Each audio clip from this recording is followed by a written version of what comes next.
paz seja convosco, boa noite. Espero que todos estejam gozando de alegria, de saúde e que a graça de Deus continue atuando na vida de vocês. Mais uma quarta-feira, onde nós brevemente estamos levando uma palavra para nos fortalecer, para nos animar. E esta noite eu gostaria de falar sobre a Igreja de Cristo. E o texto que eu quero utilizar está lá em Mateus, capítulo 16, versículo 18, que diz assim: Pois também eu te digo que tu és Pedro, e sobre esta pedra edificarei a minha igreja, e as portas do inferno não prevalecerão contra ela. Amém. Mas eu quero que os irmãos prestem atenção nas últimas palavras que o Senhor Jesus diz. As portas do inferno não prevalecerão contra ela. E sobre a Igreja de Deus é que eu quero explanar um pouquinho a nossa situação neste mundo. Então nós sabemos que esta é uma promessa do Senhor para a sua igreja. O inferno não prevalece, não vence a igreja, em hipótese alguma. A igreja, ela é o corpo de Cristo, ela é dirigida, orquestrada, administrada, cuidada pelo próprio Senhor Jesus Cristo. E nós sabemos que a igreja, ela sofre ataque de todos os lados. E ela vive uma guerra. Desde o princípio, ela vive uma guerra dentro da própria igreja e também fora da igreja, né? E sabemos que há duas situações na igreja. Primeiro, a igreja jurídica, ao qual nós escolhemos participar, as denominações que são criadas e que nós adentramos e ali começamos a servir a Jesus. Então nós sabemos que há a sã doutrina que prevalece dentro da igreja e também há algumas que se desviam da sã doutrina e acabam praticando conhecimentos que não condiz e atitudes que não condiz com a palavra de Deus. E tem a igreja mística, a igreja espiritual de Cristo. E esta que sou eu e que é você. Sabemos que a igreja jurídica, ela não vai para os céus, porque ela é uma instituição física.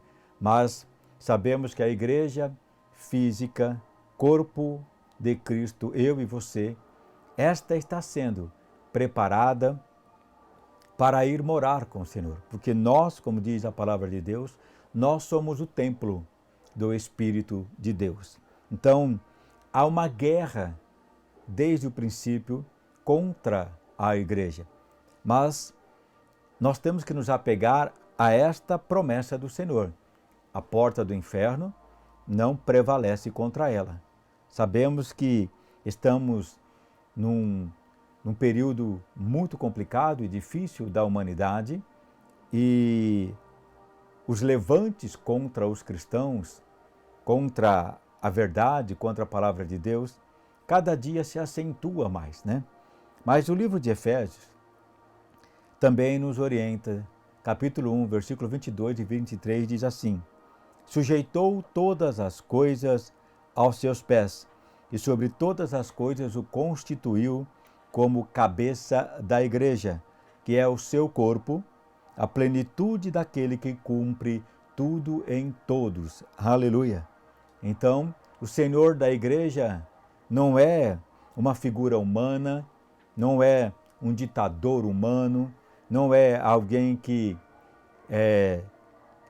pelo seu próprio desejo, instituiu um ministério, mas a igreja, ela é submissa plenamente a Cristo. Por isto, ele é constituído o cabeça da igreja. É as atitudes de Jesus, e os ensinamentos dele, o poder dele, os dons que ele deu, que é manifesto na igreja, que tem a incumbência de levar a palavra da vida, de pregar as boas novas, de pregar o evangelho da salvação a toda criatura. Então, nós somos o corpo de Cristo. Ele se move nessa terra por causa da igreja.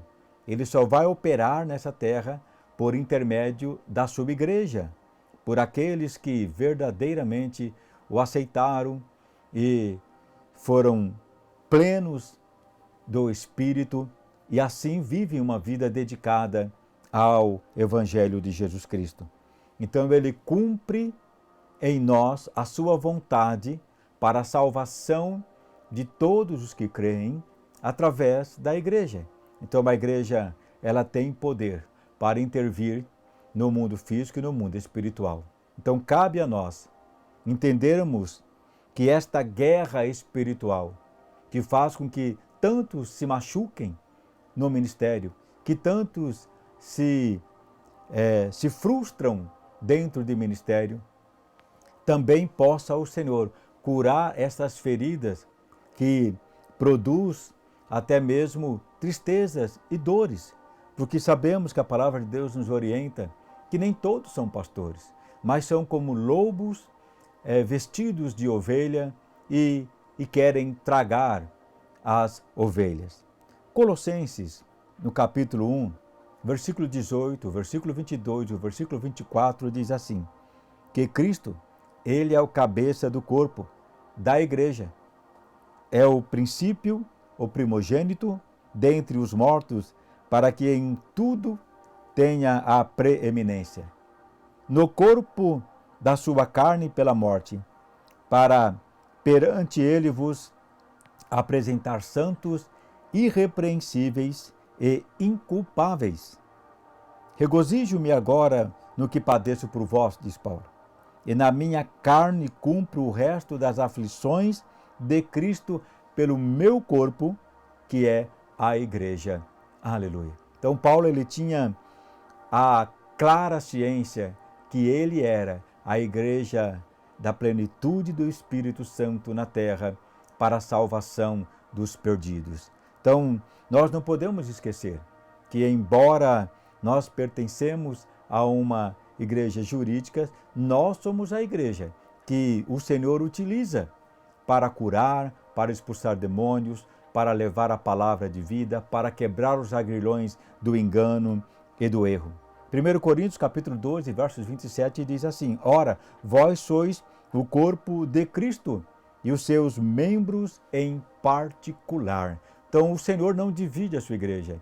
O Senhor, ele não retalha a sua igreja. Tanto é que a palavra dele é a mesma, ontem, hoje e eternamente. Ele é o mesmo, ontem, hoje e eternamente. E não há variação no Senhor, e não há mudança na sua palavra. Em todo lugar onde nós formos e que o Evangelho é anunciado, será anunciado a mesma verdade que liberta, a mesma verdade que nos reconduz ao Pai através de Jesus. Então nós entendemos que desde o princípio, Satanás ele tentou de tudo para destruir a igreja.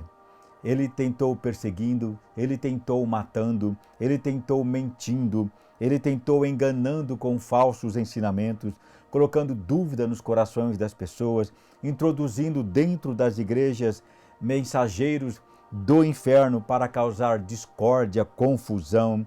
São pessoas ímpias que não temem a Deus, que são contra tudo que se diz respeito a Deus, negam a Cristo de todas as formas. Então, Satanás, ele tem as armas dele para tentar destruir a igreja. Só que a palavra de Deus nos fala, as portas do inferno não prevalecerão contra a igreja de Cristo. Então nós temos que permanecer fiel, nós temos que continuar firmes, não olhando para as coisas que irão acontecer ou que acontecem, não olhar pelos escândalos que irão vir, porque está escrito que virão muitos escândalos, mas ai daqueles pelos quais eles provocarem os escândalos.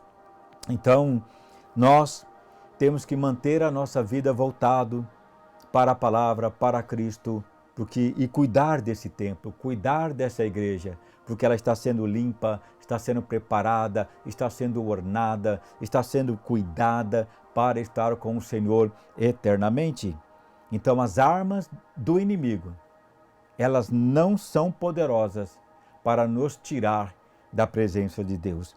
Mateus capítulo 7, versículo 15, diz assim: acautelai-vos, porém, dos falsos profetas, que vêm até vós vestidos como ovelhas, mas interiormente são lobos devoradores. Então, nós temos que ter conhecimento da palavra. Se somos igreja, somos direcionados pela verdade. A verdade nos liberta do engano e do erro.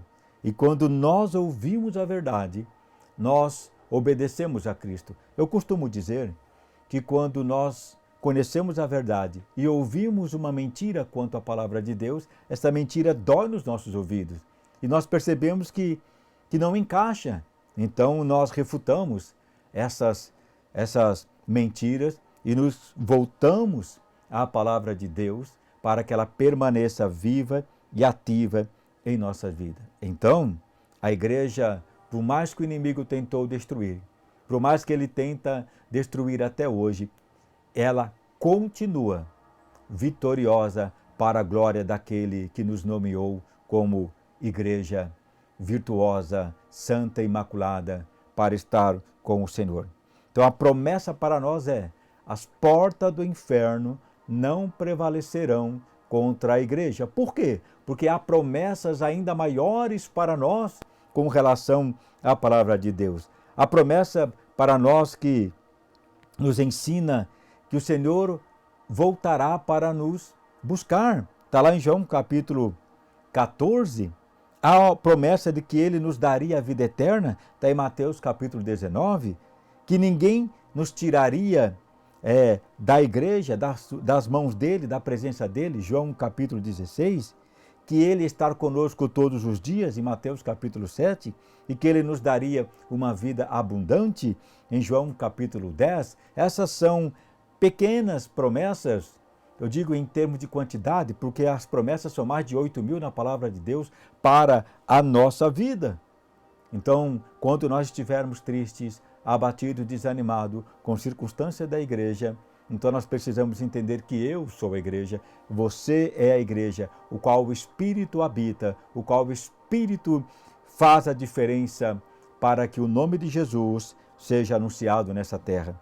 2 Coríntios capítulo 10, versículo 4 e 5 diz: porque as armas da nossa milícia não são carnais, mas sim poderosas em Deus para a destruição das fortalezas. Então, nós não lutamos como igreja com armas materiais, com espingarda, com espada, de maneira alguma. Então, o Senhor, cabeça da igreja, Senhor da igreja, nos constituiu, nos apoderou de armas que Ele mesmo utilizou para vencer o inimigo.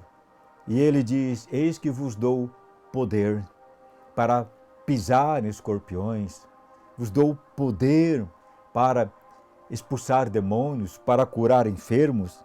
Então Ele diz que este poder está em nós também para destruir os conselhos e toda altivez que se levanta contra o conhecimento de Deus, levando cativo todo o entendimento à obediência a Cristo. Então veja que a igreja precisa conhecer, aprender, viver dentro do Santo dos Santos, ter uma intimidade com o Senhor.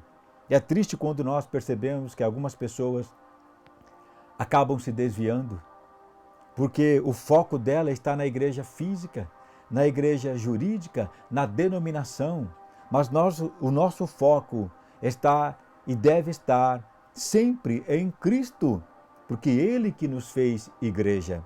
Você pode sair de onde você mora e ir para qualquer lugar do mundo, mas você irá continuar sendo a igreja de Cristo, a menos que você renegue tal coisa, a menos que você volte atrás. Caso contrário, você continua sendo templo do Espírito Santo da igreja.